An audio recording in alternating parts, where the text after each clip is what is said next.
All right, one final time here at Lucas Oil Stadium for the 2025 season. Colts lose 23-17. This Colts recap video brought to you by Indiana Donor Network. Be a hero, save a life, say yes to organ donation. Colts built a 10-0 lead here. Jonathan Taylor, some early run game success that had been missing. A couple big red zone plays. The lateral by Jacksonville, muffing that. The Jermaine Pratt interception.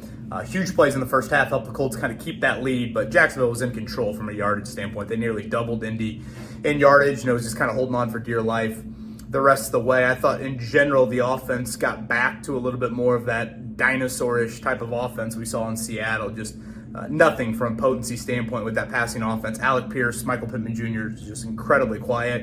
And I just thought Phillip Rivers started to look more of his age. You know, it's obviously commendable what he's done, and honestly, he's probably played a little better than I thought he would, but I thought today, more than the other two games, just looked 44 years old, whether that's movement, whether that was, the velocity on certain balls.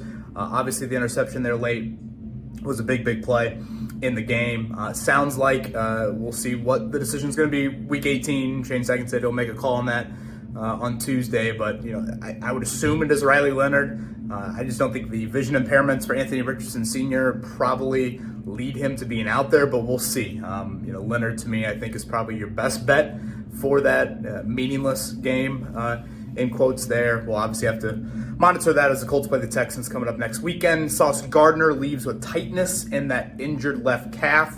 Was always a little concerned about just one practice last week. So just one practice since November 30th for him, yet he still played, felt that early third quarter, had a wrap on that injured left calf. So we'll wait and see exactly what the diagnosis is, but probably don't expect him in week 18. So that's a wrap here inside of Lucas Oil Stadium. Obviously, the Colts playoff chances ended on Saturday. That is now 5 years without a playoff berth. That is now 8 years without a playoff win, and it is 11 years without an AFC South title. I would say those numbers are pretty damning. 8-2 start, first team since 2000. I think it's like one of 90 teams that have started 8-2 and went on to not make the playoffs. And of course, you added a seventh playoff team in 2020 here, which I think is also a pretty damning element on the resume there for Chris Ballard and company. So we'll see how Carly Gordon reacts to it all. One more week of practice, one more game. Again, this Colts video from Indiana Donor Network, brought to you by Indiana Donor Network and Donate Life Indiana, reminding you, say yes to organ donation, be a hero, save a life. Kevin Bowen signing off.